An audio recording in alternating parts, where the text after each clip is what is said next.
On l'abandonna enceinte, sous un arbre dans la forêt. Mais lorsqu'un chevalier la trouva, il n'imagina jamais que cette femme portait en son sein le miracle qui changerait le destin de deux mondes ennemis. Dans les étendues sauvages des Pyrénées, où le soleil frappe sans pitié et où le vent murmure des histoires de douleur, se dressait un chêne solitaire, témoin silencieux de la cruauté humaine. Ses branches noueuses avaient vu passer des caravanes, des guerriers et des familles en quête d'un meilleur destin, mais elles n'avaient jamais assisté à quelque chose d'aussi déchirant que ce qui se produisit en ce matin d'octobre. Geneviève gisait inconsciente à l'ombre clairsemée de l'arbre, sa robe de coton tachée de terre et de larmes séchées. Son ventre proéminent se soulevait et s'abaissait au rythme d'une respiration laborieuse, montrant les signes évidents d'une grossesse avancée. À 18 ans, elle avait appris que le monde pouvait être plus cruel que son jeune cœur ne l'avait jamais imaginé. La nuit précédente avait été la plus sombre de son existence.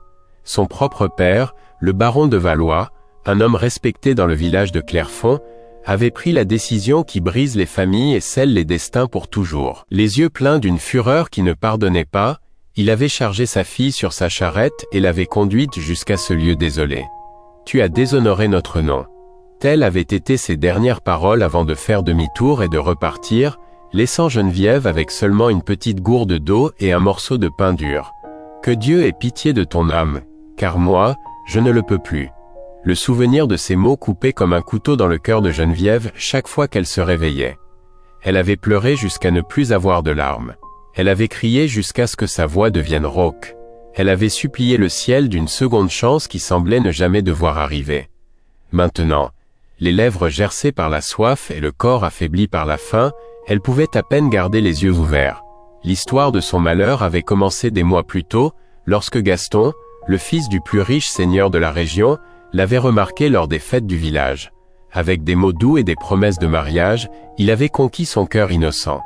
Mais lorsque Geneviève annonça qu'elle attendait son enfant, le jeune homme avait disparu comme fumée dans le vent, niant toute responsabilité. « C'est une menteuse », avait déclaré Gaston devant tout le village. « Je n'ai jamais touché cette fille. Elle s'est sûrement donnée à n'importe quel paysan et veut maintenant me faire porter sa honte. » Les paroles du jeune homme riche étaient tombées comme une sentence sur Geneviève. Sa famille, craignant de perdre le respect social qu'elle avait eu tant de mal à gagner, avait choisi de croire les mensonges plutôt que de défendre sa propre fille. Sa mère, la baronne, avait pleuré en silence mais n'avait pas eu le courage d'affronter son mari. Ses frères aînés avaient détourné le regard, comme si elle était invisible. Le soleil atteignit son zénith lorsque Geneviève sentit ses forces l'abandonner complètement. Sa main se déplaça instinctivement vers son ventre, où elle sentait les faibles mouvements du bébé qui luttait pour vivre. « Pardonne-moi, mon enfant », murmura-t-elle d'une voix brisée, « ta mère n'a pas pu te protéger. » C'est à ce moment de désespoir absolu que le destin décida d'intervenir de la manière la plus inattendue. Lucian chassait depuis l'aube dans les collines voisines.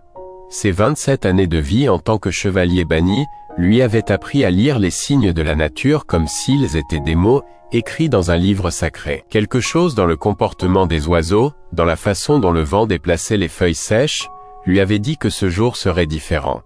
Il montait son destrier noir, un noble animal qui était son compagnon depuis 5 ans de raid et de survie. Ses yeux exercés balayaient constamment l'horizon, à la recherche de tout signe de danger ou d'opportunité. Les soldats du baron avaient intensifié leur patrouille dans la région, et les bannis devaient être plus prudents que jamais. Ce fut le comportement étrange des corbeaux qui l'alerta. Ils volaient en cercle au-dessus du chêne solitaire, croassant avec une insistance qui n'était pas normale. Lucian connaissait le langage de ces oiseaux charognards. Ils avaient trouvé quelque chose qu'ils croyaient mort ou mourant. Avec prudence, il dirigea son cheval vers l'arbre. Sa main reposait sur la poignée de son couteau de chasse, prêt à toute embuscade. Mais rien ne l'avait préparé à ce qu'il trouva sous les branches du chêne. Une jeune femme, visiblement enceinte, gisait immobile sur la terre sèche.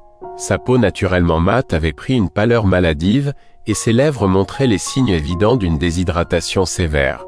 Lucian descendit immédiatement, ses instincts de survie se mêlant à quelque chose de plus profond. La compassion que sa mère lui avait enseignée envers les sans défense. Il s'approcha lentement, vérifiant si elle respirait. Le léger mouvement de sa poitrine lui confirma qu'elle était encore en vie, mais à peine. Luciane avait vu assez de morts dans sa vie pour reconnaître quand quelqu'un était au bord du gouffre. « Madame », murmura-t-il en français, une langue qu'il avait apprise au cours de ses années de commerce avec certains villages frontaliers. « Pouvez-vous m'entendre » Geneviève ouvrit lentement les yeux, croyant rêver. La silhouette qui se penchait sur elle avait des cheveux noirs comme la nuit, retenus par un bandeau de cuir. Sa peau tannée brillait sous le soleil, et ses yeux sombres montraient une intensité qui la fit frissonner. Mais ce qui la frappa le plus fut l'absence de cruauté dans son regard. Après tant d'heures de désespoir, quelqu'un la regardait avec quelque chose qui ressemblait à de la compassion. « Qui êtes-vous » murmura Geneviève d'une voix rauque. « Quelqu'un qui ne laisse pas mourir les innocents » répondit Luciane en sortant sa gourde d'eau. « Buvez lentement, très lentement. » L'eau fraîche toucha les lèvres de Geneviève comme une bénédiction divine. Chaque goutte semblait lui redonner un peu de vie, un peu d'espoir. Luciane l'aida à se redresser avec précaution, remarquant immédiatement son état de grossesse avancé. « Comment êtes-vous arrivé ici » demanda-t-il, bien que son instinct de guerrier lui ait déjà murmuré la réponse. Il avait vu assez d'abandon dans la nature pour en reconnaître les signes. Geneviève baissa les yeux, la honte brûlant ses joues. « Ma famille, ils m'ont amené ici. Ils ne veulent plus de moi. » Les simples mots contenaient un univers de douleur que Luciane comprit immédiatement. Dans sa culture, abandonner une femme enceinte était considéré comme l'un des actes les plus méprisables qu'un homme puisse commettre. Sa mâchoire se crispa de colère contenue. « Quand avez-vous mangé pour la dernière fois » demanda-t-il en sortant un morceau de viande séchée de sa sacoche. « Hier matin » admit Geneviève, sentant son estomac gargouiller à la vue de la nourriture. Luciane coupa la viande en petits morceaux et les lui offrit un par un, observant comment elle mangeait avec le désespoir de quelqu'un qui a frôlé la mort. Pendant ce temps, son esprit de stratège évaluait la situation. Cette femme était enceinte et visiblement proche de l'accouchement. Elle ne survivrait pas longtemps dans la nature et il ne pouvait pas simplement la laisser ici. « Avez-vous de la famille dans un village voisin ? Quelqu'un qui pourrait vous aider ?» demanda-t-il. Geneviève secoua la tête, de nouvelles larmes coulant sur ses joues. « Personne ne veut de moi. Ils disent que j'ai déshonoré ma famille. » Luciane observa le visage de la jeune femme, y lisant une histoire de trahison et d'abandon qu'il ne connaissait que trop bien. Son propre peuple avait subi des trahisons similaires de la part des nobles, des promesses rompues et des familles détruites par la cupidité et les préjugés. « Les dieux ont d'étranges façons de croiser les chemins, » murmura-t-il dans sa propre langue, puis traduisit en français. Le destin nous a placés au même endroit pour une raison. Geneviève le regarda avec des yeux remplis d'un espoir fragile. « Que voulez-vous dire ?»« Je veux dire que vous n'allez pas mourir ici, » déclara Luciane avec une fermeté qui la surprit. « Je connais un endroit sûr où vous pourrez avoir votre bébé. Mais vous devrez me faire confiance. » La proposition résonna dans le silence de la nature comme une promesse impossible. Geneviève regarda cet étranger qui était apparu, comme un ange gardien à son heure la plus sombre. Tout dans son éducation lui disait de se méfier, que les bannis étaient des ennemis dangereux. Mais son cœur, désespéré de trouver de la bonté dans un monde cruel, reconnut la sincérité de ses paroles. « Pourquoi feriez-vous cela pour moi ?» demanda-t-elle, sa voix tremblante d'émotion. Luciane se redressa, lui tendant la main. « Parce que la vie que vous portez dans votre ventre est sacrée, et parce que personne ne devrait affronter seul le moment le plus important de son existence. » Lorsqu'elle prit sa main et se laissa aider à se relever, ils sentirent tous deux que quelque chose de fondamental avait changé dans l'univers. Deux mondes, ennemis depuis des générations, s'unissaient dans un acte de pure compassion, marquant le début d'une histoire qui transformerait non seulement leur vie, mais le destin de tous ceux qui les entouraient.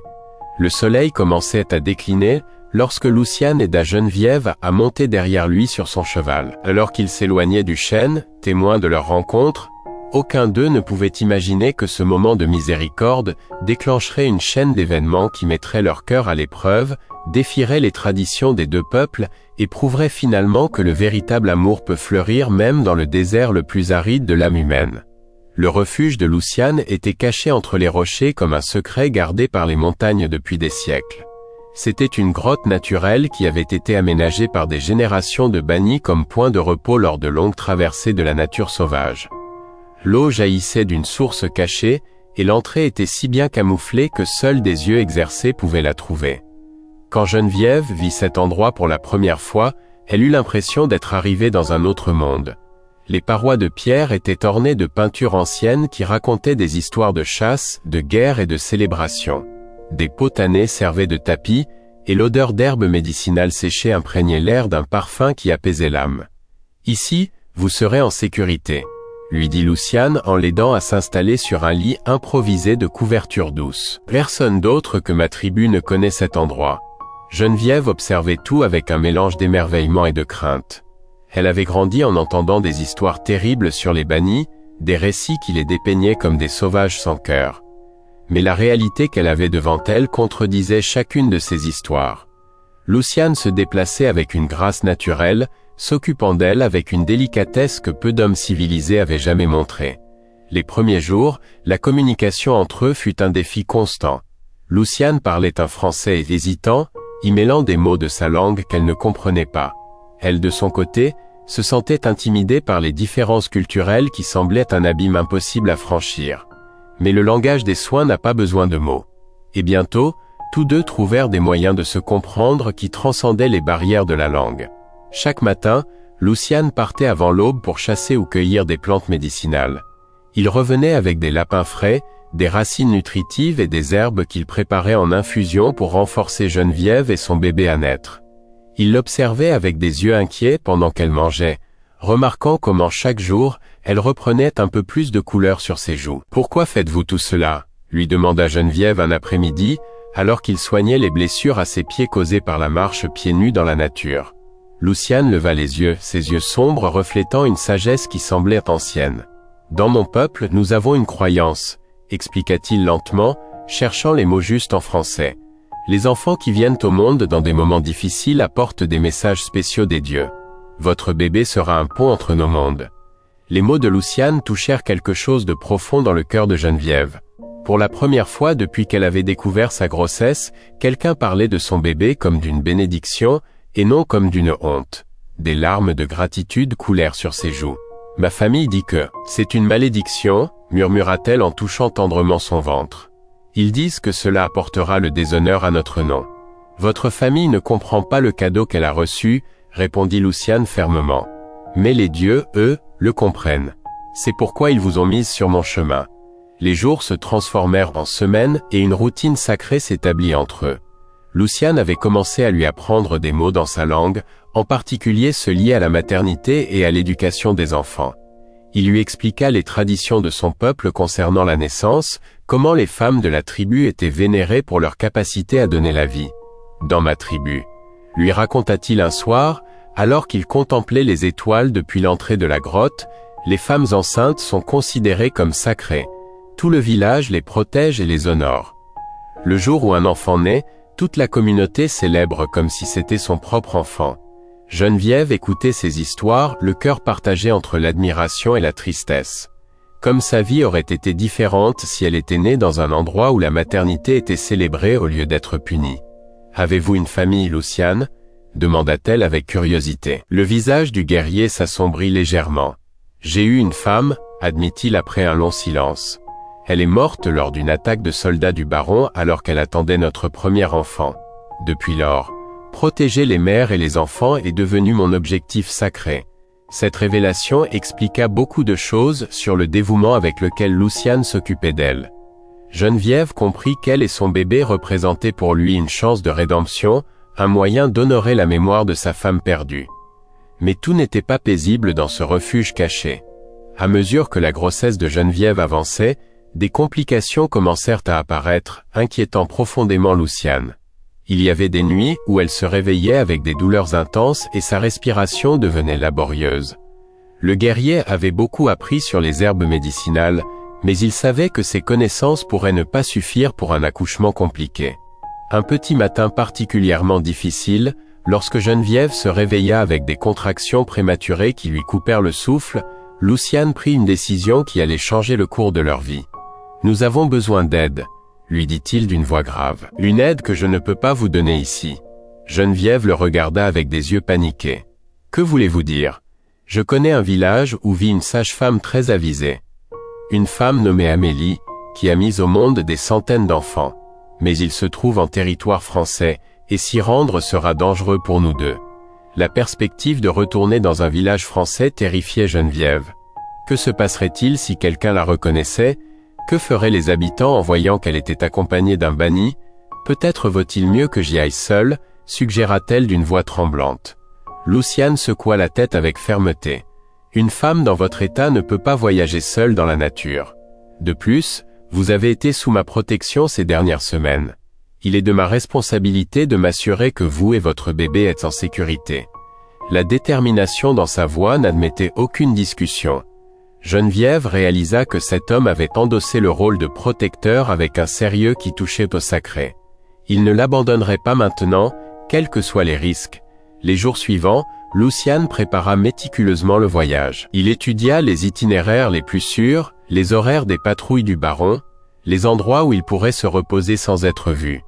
Il prépara également une histoire convaincante qui pourrait expliquer leur présence au village sans éveiller de soupçons immédiats. « Nous dirons que je suis votre mari », expliqua-t-il en emballant des provisions. « Que nous venons d'une ferme lointaine pour chercher de l'aide pour l'accouchement. Votre accent français aidera à les convaincre. » Geneviève sentit une étrange rougeur en entendant le mot « mari » appliqué à Luciane. Au cours des semaines de cohabitation, elle avait commencé à ressentir pour lui quelque chose qui allait au-delà de la gratitude. La façon dont il s'occupait d'elle, dont il parlait avec respect de son bébé, la manière dont ses yeux s'illuminaient quand elle souriait. Tout cela avait éveillé dans son cœur des sentiments qu'elle n'osait nommer. « Et s'il ne nous croit pas ?» demanda-t-elle, essayant de cacher l'émotion dans sa voix. « Alors nous affronterons ensemble ce qui viendra », répondit Luciane. Et la façon dont il dit « ensemble » fit battre le cœur de Geneviève plus vite. La nuit précédant leur départ, alors qu'ils préparaient les derniers détails du voyage, Geneviève sentit une contraction plus forte que les précédentes. Elle se plia en deux, retenant un cri de douleur. Luciane se précipita immédiatement à ses côtés, la soutenant pendant que la contraction passait. « Respirez avec moi », murmura-t-il en prenant ses mains dans les siennes. « Comme je vous l'ai appris, respirez lentement. » Lorsque la douleur s'apaisa, Geneviève se retrouva à regarder Luciane droit dans les yeux. Ils étaient si proches qu'elle pouvait sentir son souffle chaud sur son visage. Un instant, le temps s'arrêta. Quelque chose d'électrique passa entre eux. Une connexion qui transcendait les mots et les différences culturelles. « Geneviève » murmura-t-il, et la façon dont il prononça son nom la fit frissonner. « Oui » répondit-elle. À peine un murmure. « Quoi qu'il arrive demain, je veux que vous sachiez que prendre soin de vous a été le plus grand honneur de ma vie. » Les mots atteignirent le cœur de Geneviève comme des flèches de feu. Elle réalisa que ce qu'elle ressentait pour cet homme n'était pas seulement de la gratitude. C'était de l'amour.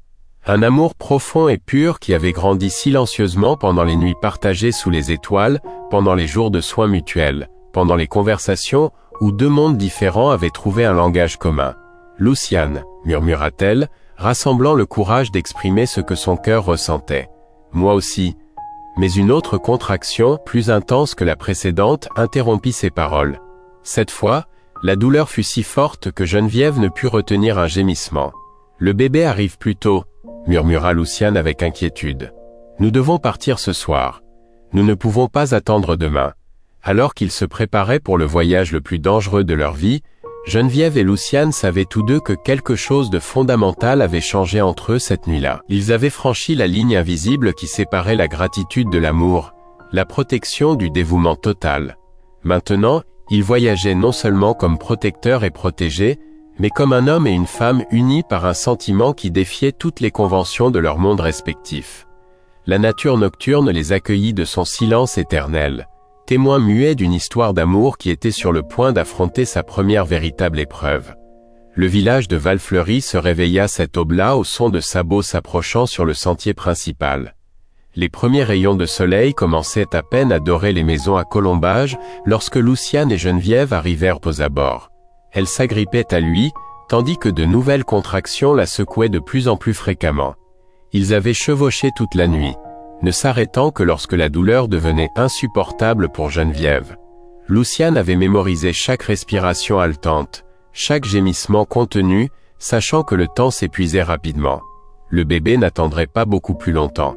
« Souviens-toi » murmura-t-il en descendant de cheval devant la première maison qu'ils trouvèrent. « Nous sommes des époux venant de la ferme des Chênes. Nous devons trouver la sage-femme Amélie. » Geneviève hocha la tête, bien que la peur lui serre la gorge.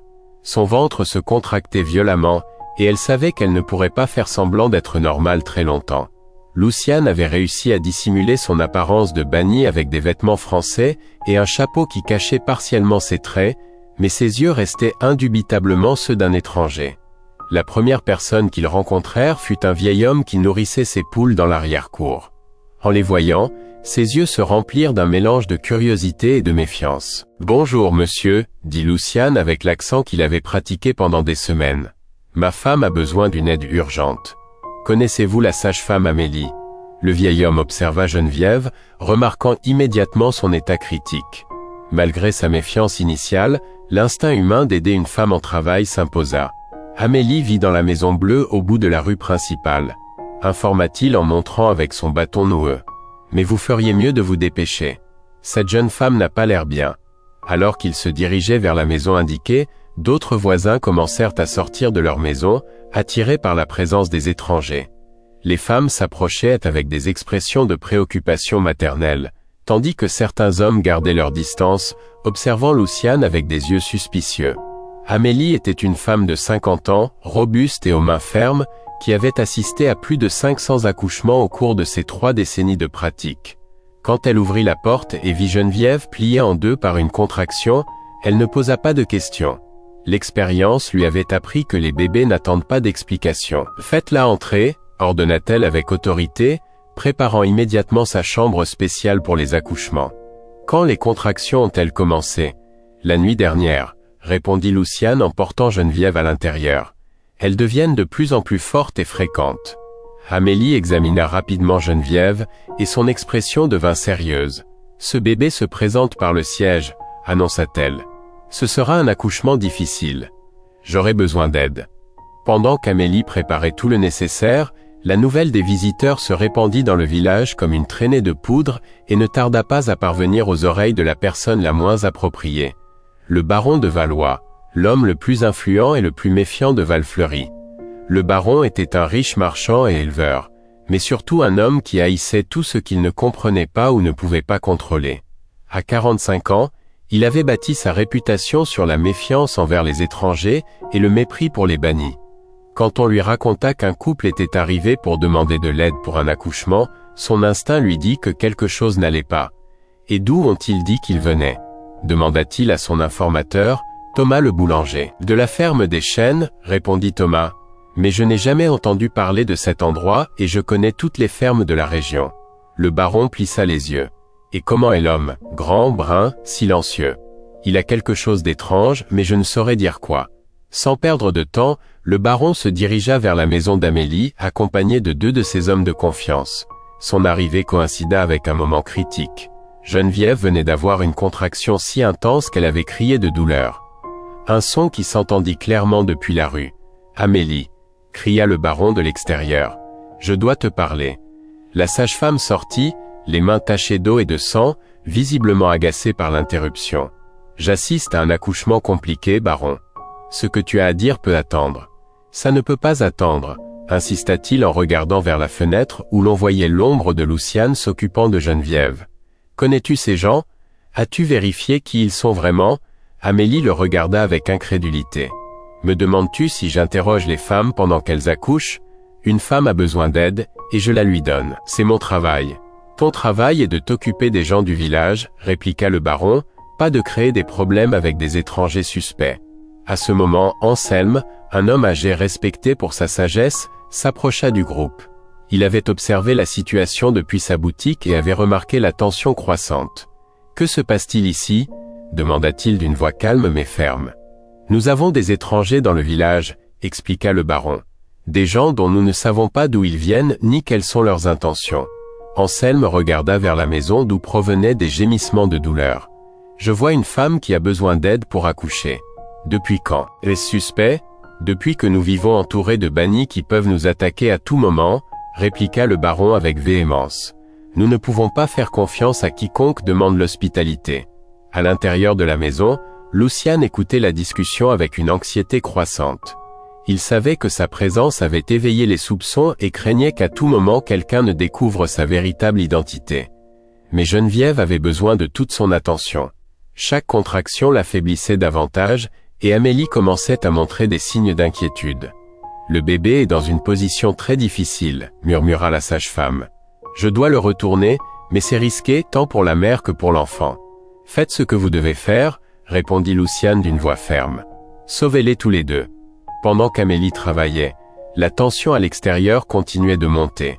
Le baron avait convaincu plusieurs hommes du village de fouiller les affaires des visiteurs à la recherche de preuves de leurs véritables intentions. C'est alors qu'ils trouvèrent l'arc de chevalier, soigneusement caché entre les couvertures de Luciane. « Je le savais, » rugit le baron en montrant l'arc à la foule qui s'était rassemblée. « C'est un banni. Il nous a menti depuis le début. » La découverte tomba comme une bombe sur le village. Les murmures de surprise se transformèrent en cris d'indignation. Certains demandaient l'expulsion immédiate des étrangers, d'autres suggéraient des mesures plus drastiques. Anselme leva les mains pour demander le calme. « Attendez un instant. Même s'il est un banni, il n'a rien fait d'agressif. Il est venu demander de l'aide pour une femme en travail.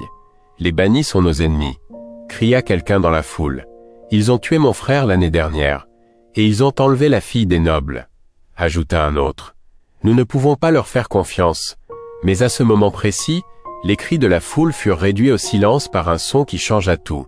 Le cri fort et clair d'un nouveau-né. Amélie apparut à la porte, portant un bébé enveloppé dans des langes propres. Son visage montrait un mélange de soulagement et d'émerveillement. « C'est une fille », annonça-t-elle d'une voix tremblante. Saine et parfaite. La vue du nouveau-né agit comme de l'eau froide sur la colère de la foule. Un instant, les instincts les plus primitifs et les plus nobles de l'humanité l'emportèrent. Protéger et célébrer la nouvelle vie. Luciane sortit de la maison, les larmes aux yeux, le cœur déchiré entre la joie de la naissance et la terreur de ce qui pourrait leur arriver maintenant que son identité avait été découverte. « Elle est magnifique », murmura-t-il en regardant le bébé qu'Amélie lui tendait avec précaution. « Parfaite. » Le baron s'approcha avec une expression dure. « Elle est peut-être magnifique, mais elle reste la fille d'un banni menteur. C'est la fille d'une mère qui avait besoin d'aide, » corrigea fermement Anselme. « Et cet homme a tout risqué pour la sauver. » La tension dans l'air était palpable. Le village était clairement divisé entre ceux qui voyaient l'humanité dans la situation et ceux qui ne voyaient que menaces et tromperies. Luciane serra le bébé contre sa poitrine, prête à défendre sa nouvelle famille de sa vie s'il le fallait. Mais il savait que la vraie bataille ne faisait que commencer. La tension sur la place de Valfleury avait atteint un point critique. Luciane tenait le nouveau-né contre sa poitrine, entouré d'une foule partagée entre la compassion et la haine. Le baron de Valois s'approcha lentement, suivi de ses hommes, avec la claire intention de prendre le contrôle de la situation. « Donne l'enfant », ordonna le baron d'une voix dure. « Nous ne savons pas quelle maladie il pourrait porter. »« Ma fille est en parfaite santé », répliqua Luciane en reculant d'un pas. Sa voix tremblait non pas de peur, mais d'une fureur contenue qu'il avait rarement ressentie. « Ta fille ?» se moqua le baron. « Cette créature est le fruit de la tromperie et du mensonge. Nous ne savons même pas qui est vraiment la mère. » C'est à ce moment qu'Amélie sortit de nouveau de la maison, tenant cette fois quelque chose dans ses mains qui allait ébranler les fondements de tout ce qu'il croyait savoir. « Baron de Valois, » dit la sage-femme d'une voix ferme et claire. « Avant que vous ne continuiez à parler, il y a quelque chose que vous devez voir. » Dans ses mains, elle tenait une délicate chaîne en or avec un médaillon qui brillait sous le soleil du matin. C'était un bijou distinctif avec des gravures uniques, que n'importe qui dans le village reconnaîtrait immédiatement. Cette chaîne était autour du cou de la jeune fille, expliqua Amélie en montrant le médaillon à la foule. « Vous la reconnaissez, n'est-ce pas ?» Un murmure de surprise parcourut la place. Le médaillon portait les armoiries de la famille de Valois, l'une des familles les plus respectées de la région. Mais ce qui choqua vraiment tout le monde fut l'inscription au dos « Pour notre chère Geneviève à son 15e anniversaire. Avec amour, papa et maman. » Anselme s'approcha pour examiner le bijou de plus près, ses yeux se remplissant de reconnaissance. « Mon Dieu !» murmura-t-il. « C'est Geneviève de Valois, la fille du baron, qui a disparu il y a des mois. » La révélation tomba comme un coup de foudre sur la foule. Tout le monde connaissait l'histoire de Geneviève de Valois, la jeune femme respectable qui avait mystérieusement disparu, laissant sa famille en deuil et le village plein de spéculations. Certains avaient murmuré à propos d'une grossesse hors mariage, mais personne n'avait rien confirmé. « En es-tu sûr ?» demanda le baron, bien que sa voix ait perdu une partie de sa dureté antérieure. « Absolument », répondit Anselme. Je connais cette fille depuis qu'elle est petite. Je l'ai vue grandir dans ce même village. Amélie hocha la tête gravement. Et maintenant que l'accouchement est passé, je peux confirmer que la jeune fille porte la marque de naissance des Valois sur l'épaule droite. Une petite tache en forme d'étoile que toute la famille a. L'information transforma complètement la dynamique de la situation. Il ne s'agissait plus d'étrangers suspects, mais d'une fille du village qui était revenue dans les circonstances les plus désespérées.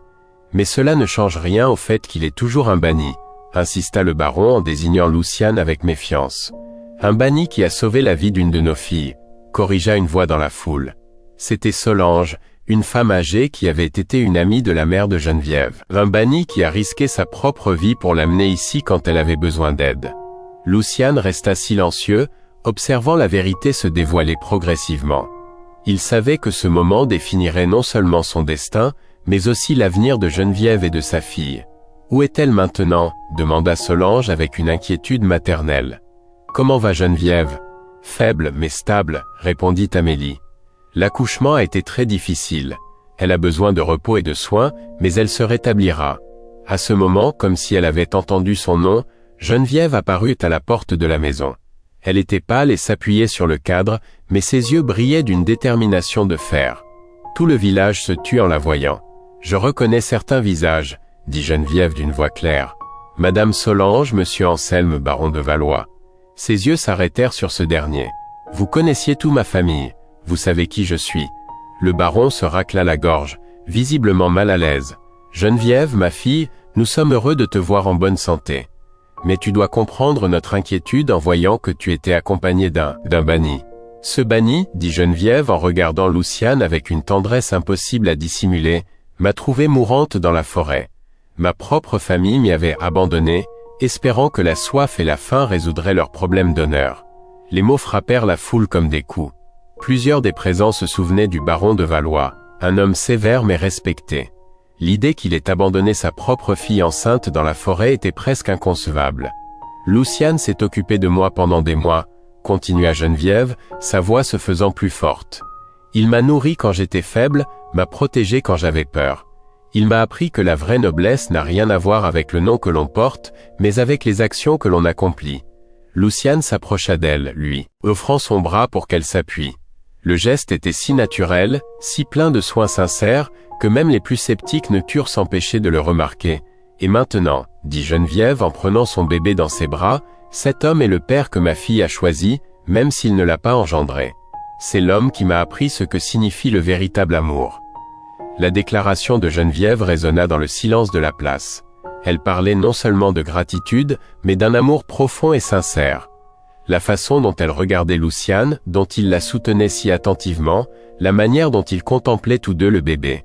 Tout parlait d'une famille unie par quelque chose de plus fort que le sang. Anselme fut le premier à parler. « Geneviève, mon enfant, ta famille te cherche depuis des mois. Ton père est désespéré. » Une ombre de douleur traversa le visage de Geneviève. « Mon père m'a emmené dans la forêt pour que je meure. S'il est désespéré, c'est par culpabilité, non par amour. Peut-être, intervint Amélie avec sagesse, est-ce une occasion de guérir de vieilles blessures pour qu'une famille apprenne ce que signifie le véritable pardon. » Le baron, qui était resté pensif ces dernières minutes, parla enfin. « Geneviève, je ne peux pas nier que ce Luciane a bien pris soin de toi. Cela se voit à la façon dont il te regarde, dont il tient l'enfant. Mais comprends qu'il est difficile pour nous d'accepter un banni dans notre village. Alors il est peut-être temps, dit une nouvelle voix puissante du fond de la foule, que vous appreniez à voir au-delà de vos préjugés. » Tous se tournèrent pour voir qui avait parlé. C'était le père Michel, le prêtre du village qui venait d'arriver, attiré par le tumulte. Sa présence changea immédiatement l'atmosphère de la réunion. « Père Michel » murmura le baron avec un respect forcé. Le prêtre s'approcha lentement, observant la scène avec des yeux sages qui avaient vu de nombreuses tragédies humaines. Quand il arriva devant Luciane et Geneviève, il tendit les mains vers le bébé. « Puis-je » demanda-t-il doucement. Geneviève hocha la tête, lui tendant sa fille. Le père Michel contempla le visage serein du nouveau-né, et un doux sourire illumina ses traits. « Toute vie est un miracle de Dieu », déclara-t-il à haute voix pour que tous puissent entendre. « Et cette petite est née non pas pour diviser, mais pour unir, pour nous apprendre que le véritable amour ne connaît pas de frontières de race ou de culture. » Ces paroles agirent comme un baume sur les tensions du groupe.